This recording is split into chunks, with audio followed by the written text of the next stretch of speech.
Welcome to Thinking Into. Today, what I want to talk about with you guys is a strategy that I have developed to add follow focusing rings to those old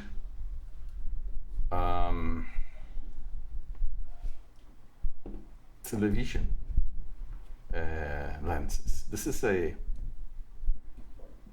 sometimes referred to BCN or something like that.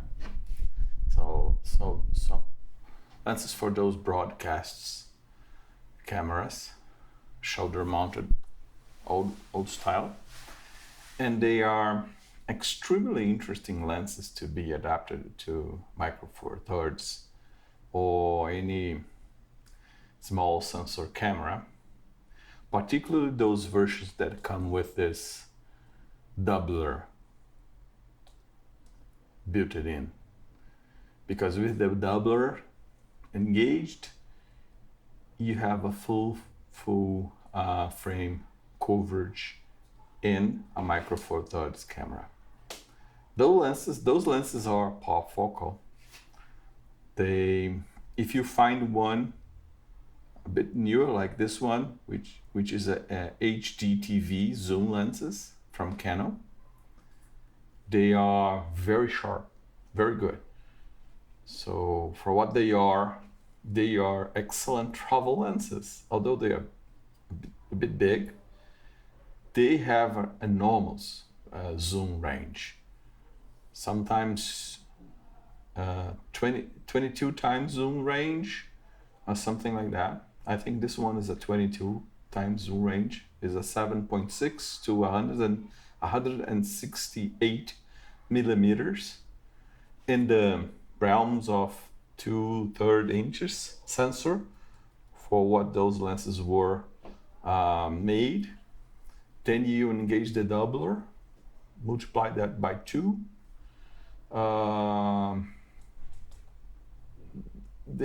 They become quite a interesting wide angle to very far-reaching zoom in a Micro Four Thirds camera.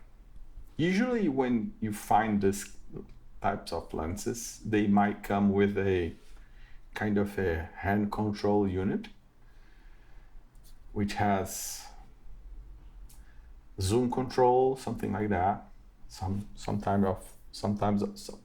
kinds of electronics. But sometimes those things are quite old and they don't work. Many times they still work, but they need kind of an external power supply and something that I never really managed to make them work easily. You can find the cables, that's not difficult. But the problem is that you're using your camera, you are accessing your camera functions, and holding the camera like that doesn't help, for me at least. And those lenses, they come with gear, but those gears are very different gears from what we are used to find in cinema cameras from today. Today we find 0.8 gear ratio in our modern cameras. And these lenses, they come with 0.5 gear ratio. So a follow focus that we are accustomed to use will definitely not work in here. And to put a gear like this one in here, you are in a bit of a difficult situation. Of course, you can buy some that they have some kind of screws, something like that. But I didn't want to buy anything. I had a 3D printer at home, and I was trying to think a way to put the gear here, like I did with this one, without having to put to make the gear to break it into parts or do anything like putting screws or anything like that. The front of the lenses is big, so it's difficult. It's impossible indeed, because here is small and here is too large, so you not fit. In the back of the lenses, you have this notch that houses the doubler. So it's difficult for a standard approach of printing in only one piece the gear to fit in here, because this doubler will make it impossible for the thing to pass. So what I come up was with the idea of creating the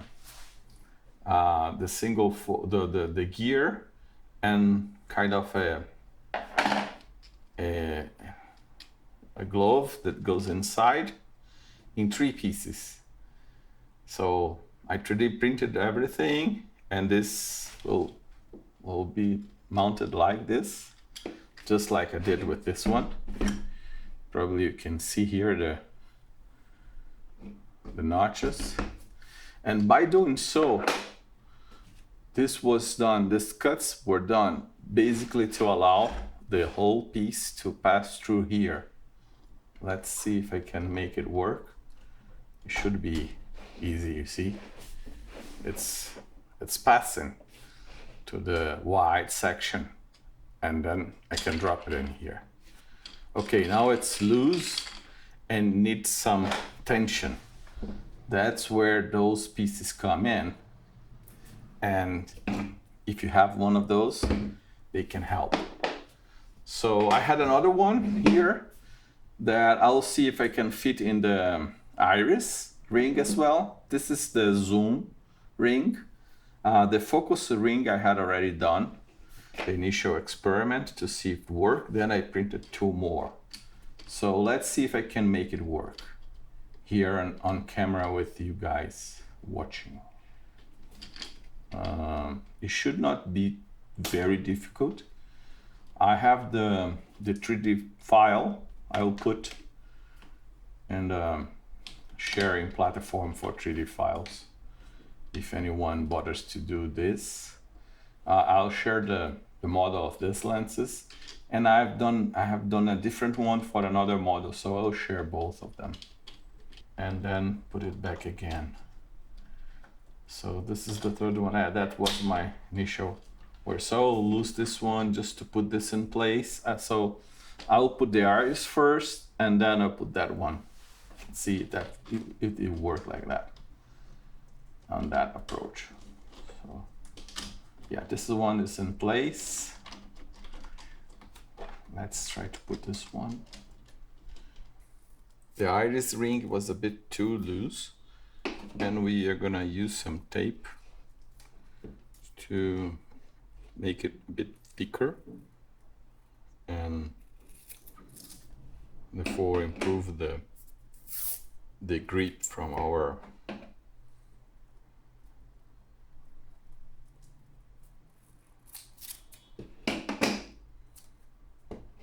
let's see if this is enough.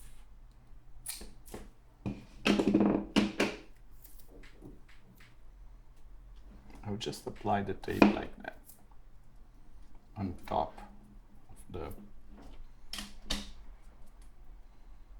iris ring.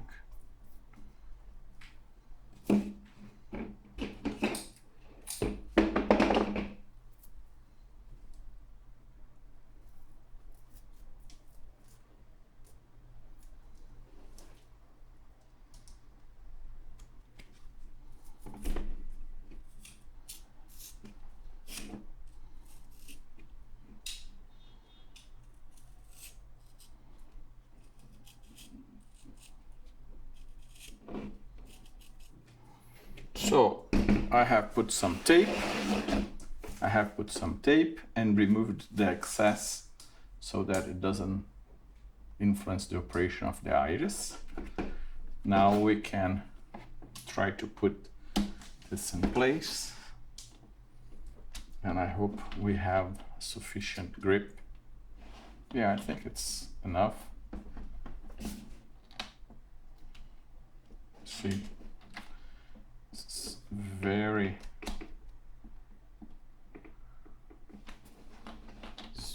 light operating, and we are gonna use this tool to help put everything in place.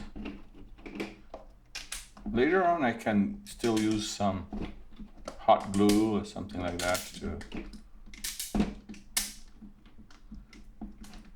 make that it's more firmly secure in place. So we have the iris done and focus done. Still need to put the middle one in place, and that should not be too complicated.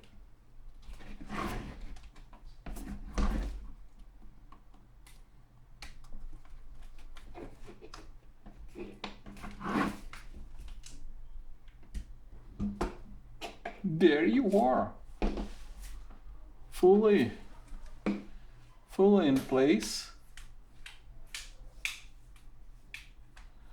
ready to be tried out.